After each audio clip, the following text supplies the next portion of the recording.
Alex റോസിൻ്റെ phone call കട്ടാക്കി ബെഡിലേക്ക് വന്നിരുന്നു. അതോടൊപ്പം റോസ് പറഞ്ഞ വാക്കുകളും അവൻ ഓർത്തു. ദേവയെക്കുറിച്ച് എന്തൊക്കെയാണ് അപ്പച്ചൻ അവളോട് പറഞ്ഞു കൊടുത്തിട്ടുള്ളത്? റോസ് പറഞ്ഞത് വെച്ച് അപ്പച്ചൻ അമ്മച്ചിയോടും വല്യമ്മച്ചിയോടും പറഞ്ഞിട്ടുണ്ടാകുമെന്ന് ഉറപ്പ്. ഏത് നിമിഷവും അവരിവിടെ എത്തുകയും ചെയ്യും. പക്ഷേ അപ്പച്ചൻ എന്തു ഭാവിച്ച? ദേവ പിഴച്ചവളാണെന്ന് അപ്പച്ചൻ എങ്ങനെ പറയാൻ കഴിഞ്ഞു? ദേവയെക്കുറിച്ച് അങ്ങനെയൊക്കെ അപ്പച്ചൻ പറയണമെങ്കിൽ മനസ്സിൽ മറ്റെന്തൊക്കെയോ ഉണ്ടെന്ന് അലക്സിന് ഉറപ്പായി. പക്ഷേ അപ്പച്ചനെ നല്ലതുപോലെ മനസ്സിലാക്കിയ അലക്സിന് അപ്പച്ചൻ്റെ മനസ്സിലിരിപ്പ് എന്താണെന്ന് ഈ ഒരു കാര്യത്തിൽ മാത്രം മനസ്സിലായില്ല. അതിനെന്നോളം അവൻ്റെ മനസ്സ് അസ്വസ്ഥമാകാനും തുടങ്ങി. സമയം നീങ്ങി തുടങ്ങിയതും യാത്രാക്ഷീണം കൊണ്ട് ബെഡിലേക്ക് വീണിരുന്നു അലക്സ്. അപ്പോഴും അവൻ്റെ മനസ്സ് അസ്വസ്ഥമായിരുന്നു. പക്ഷേ അപ്പോഴൊക്കെയും മറുവശത്ത് തൻ്റെ പെണ്ണിനെ കൈവിടില്ല എന്ന ഒരു ഉറപ്പും സ്വയം നൽകിക്കൊണ്ടിരുന്നു അവൻ. രാത്രി ഭക്ഷണം കഴിക്കാൻ നേരമാണ് പിന്നീട് മൂവരും പരസ്പരം കണ്ടത്. ഭക്ഷണം ഓർഡർ ചെയ്യുകയാണ് ചെയ്തത്. സോമനും അലക്സിനും പൊറോട്ടയും ബീഫ് വരട്ടിയതും ദേവയ്ക്ക് പൊറോട്ടയും വെജ് കുറുമയും. വയറ്റിൽ വിശപ്പിൻ്റെ വിളി കൂടിയതോടുകൂടി സോമൻ വന്ന് വിളിച്ചപ്പോൾ തന്നെ ദേവ വാതിൽ തുറന്ന് ഭക്ഷണം കഴിക്കാൻ വന്നിരുന്നു. എന്നാൽ ഒരു നോക്ക് പോലും അവൾ അലക്സിനെ നോക്കിയില്ല. അങ്ങനെ ഒരാൾ തനിക്ക് നേർക്കിരുന്ന് ഭക്ഷണം കഴിക്കുന്നുണ്ടെന്ന് പോലും അവൾ ഭാവിച്ചില്ല. നേരെ മറിച്ച് അലക്സിൻ്റെ നോട്ടം ദേവയിലേക്ക് ഇടയ്ക്കിടയ്ക്ക് പാളിപ്പോകുന്നുമുണ്ട്. ഇപ്പോഴും മുഖം വീർത്തി വെച്ചിരിക്കുന്നവളെ കാണുമ്പോൾ അവന് ചിരി വരുന്നുണ്ടെങ്കിലും ഇനി മുന്നോട്ട് എന്തെന്നറിയാത്ത ഒരു മനസ്സും അവനുണ്ടായിരുന്നു. അതോടൊപ്പം ഈ പെണ്ണിനെ ഒരാൾക്ക് വേണ്ടിയും വേദനിപ്പിക്കാൻ വിട്ടുകൊടുക്കാനും കഴിയില്ലെന്ന് അവൻ ഉറപ്പിച്ചിട്ടുണ്ടെങ്കിലും നാളെ എന്താകും എന്നോർത്തിട്ട് അവനൊരു സമാധാനവുമില്ല. നാളെ ചിലപ്പോൾ അപ്പച്ചനും അമ്മച്ചിയും ഇവിടേക്ക് വരും. എല്ലാം നേരത്തെ പറഞ്ഞു വെക്കുന്നതാണ് നല്ലതെന്ന് അലക്സിന് തോന്നി. എന്നാൽ അലക്സ് പറഞ്ഞത് കേട്ട് ഞെട്ടലോടെ ദേവ മുഖമുയർത്തി അലക്സിനെ നോക്കി. ദേവ മാത്രമല്ല, സോമനും അലക്സിനെ പരിഭ്രമത്തോടെ നോക്കി. അഞ്ജനയെ ഞാൻ ഇവിടെ കൂട്ടിക്കൊണ്ടു വന്നതൊക്കെ അപ്പച്ചൻ അറിഞ്ഞിട്ടുണ്ടാകും. നാളെ ഒരു പൊട്ടിത്തെറി ഉണ്ടാകും എന്നുവെച്ച് കരഞ്ഞു നിലവിളിച്ച് അപ്പച്ചൻ പറയുന്നത് കേൾക്കാൻ നിൽക്കേണ്ട. ഒരു താക്കീതുമുണ്ടായിരുന്നു അലക്സിൻ്റെ വാക്കുകളിൽ. ഞാൻ പിന്നെ എന്താ ചെയ്യേണ്ടത്? നിങ്ങളുടെ അപ്പച്ചൻ പറഞ്ഞാൽ എനിക്ക് അനുസരിക്കാതിരിക്കാൻ കഴിയുമോ? ഭയമുണ്ടെങ്കിലും ആ ഭയത്തെ മറച്ചു വെച്ച് ദേവ ഗൗരവ മുഖത്തണിഞ്ഞു ചോദിച്ചു. അപ്പച്ചനല്ല, നിന്റെ ഭർത്താവ് ഞാനാണ്. അലക്സും ഗൗരവത്തിൽ തന്നെ.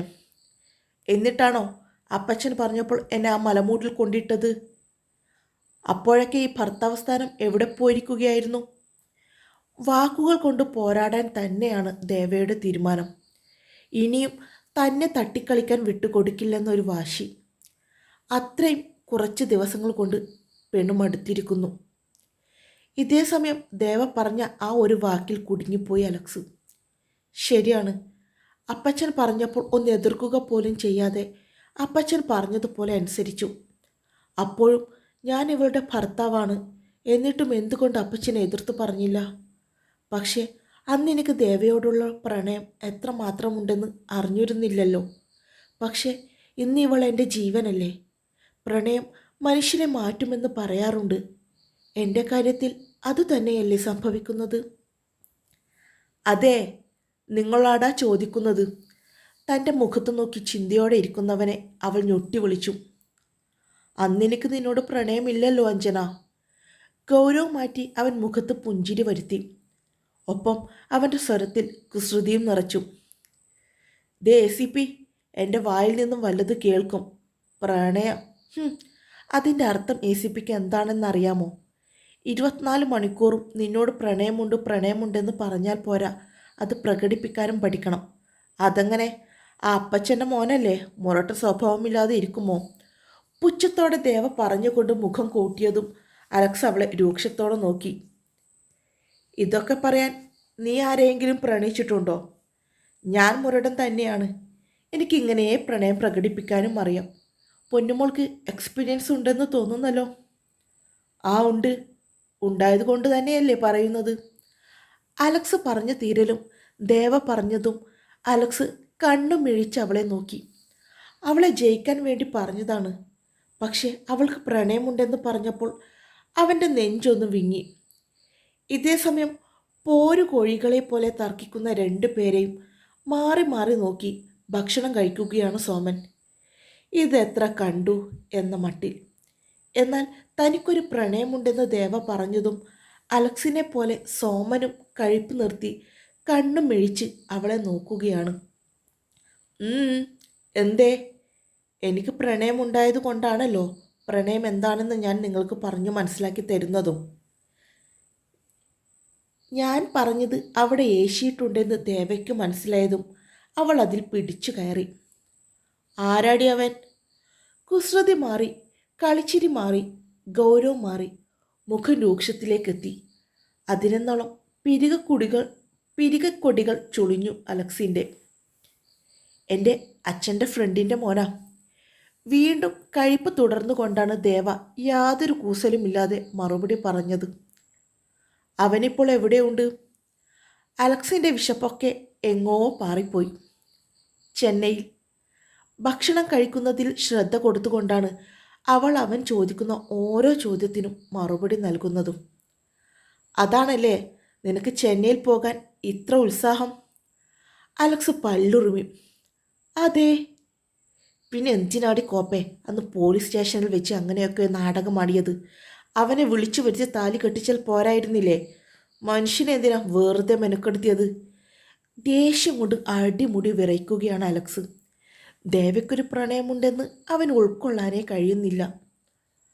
ആളപ്പോൾ ലണ്ടനിലായിരുന്നു, ഇപ്പോൾ ചെന്നൈയിലുണ്ട്.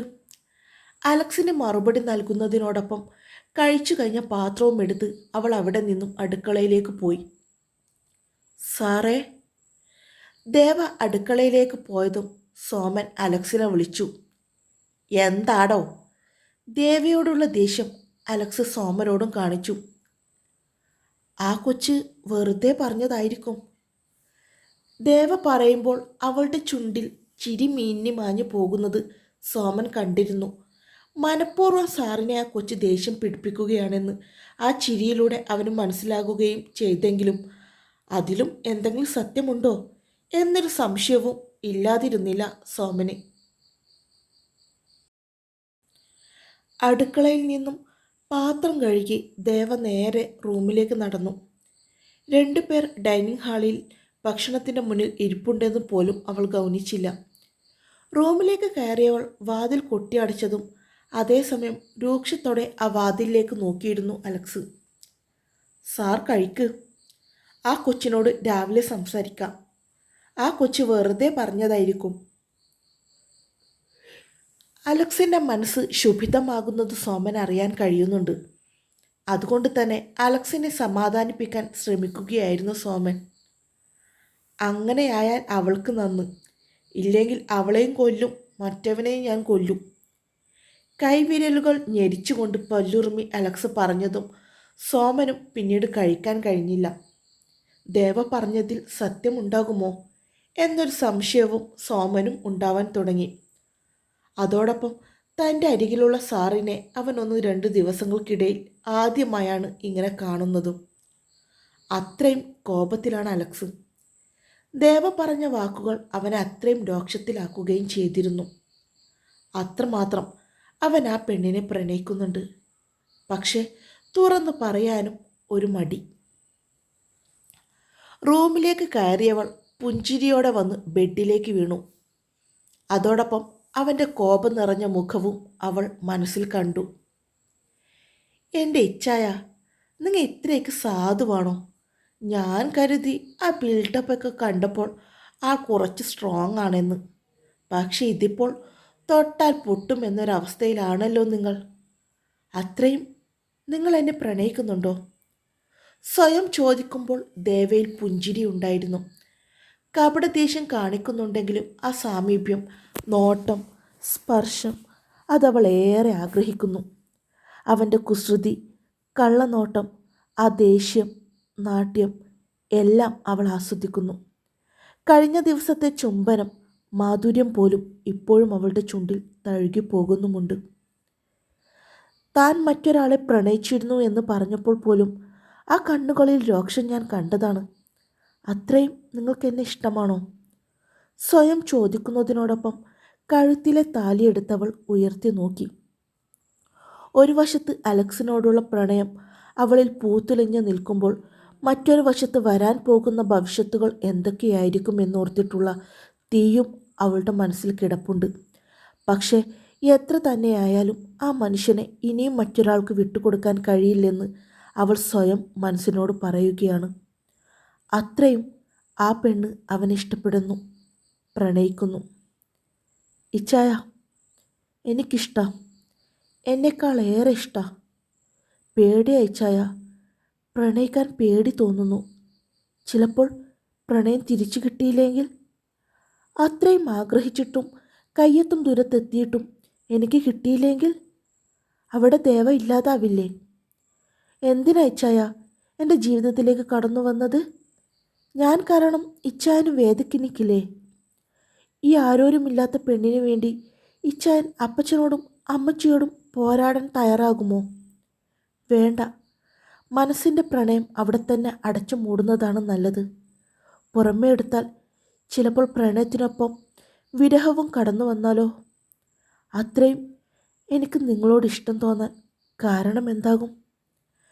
പ്രണയം തിങ്ങി നിറഞ്ഞ കണ്ണുകളിൽ പതിയെ കണ്ണുനീർ അടിഞ്ഞുകൂടാൻ തുടങ്ങി. ഒരു പക്ഷെ തനിക്ക് ACPയെ നഷ്ടപ്പെട്ടാലോ എന്നൊരു ഭയം അവളിൽ ഉടലെടുക്കാൻ തുടങ്ങി. അതിനെന്നോളം അവളുടെ മിഴികളിൽ നിന്നും നീർമുത്തുകൾ കവിളിലൂടെ ഒലിച്ചിറങ്ങാനും തുടങ്ങി. തൻ്റെ താലിയിലേക്ക് കണ്ണുനീരോടെ ഒരു ചുംബനവും ദേവൻ നൽകി. അപ്പോഴും അവൾ ആഗ്രഹിച്ചു പോകുന്നു, തനിക്ക് ACPയെ കിട്ടിയിരുന്നെങ്കിലെന്ന്.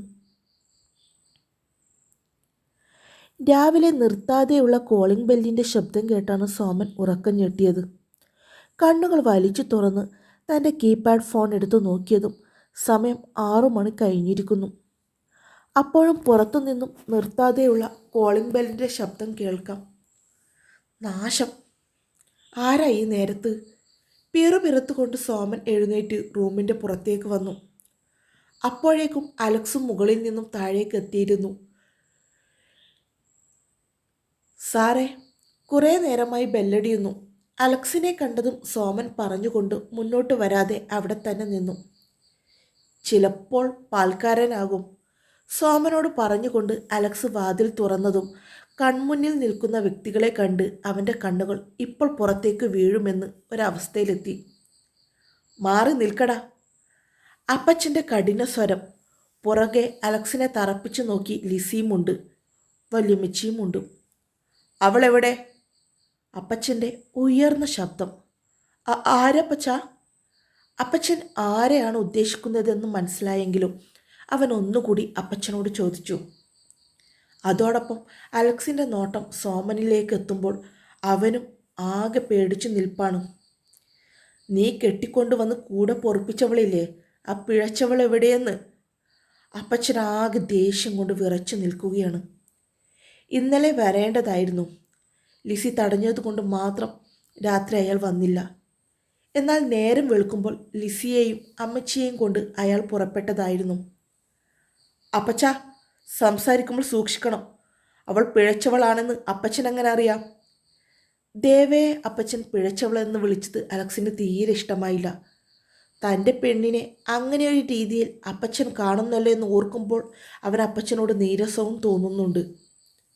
അലക്സേ, ആരും അറിയാതെ കൂടെ പൊറപ്പിച്ചവൾ മുൻപും പിൻപും തിരിഞ്ഞു നോക്കാതെ അവൾ നിന്റെ കൂടെ വന്നിട്ടുണ്ടെങ്കിൽ അവൾ പിഴച്ചവളല്ലാതെ വേറെ ആരാടാ?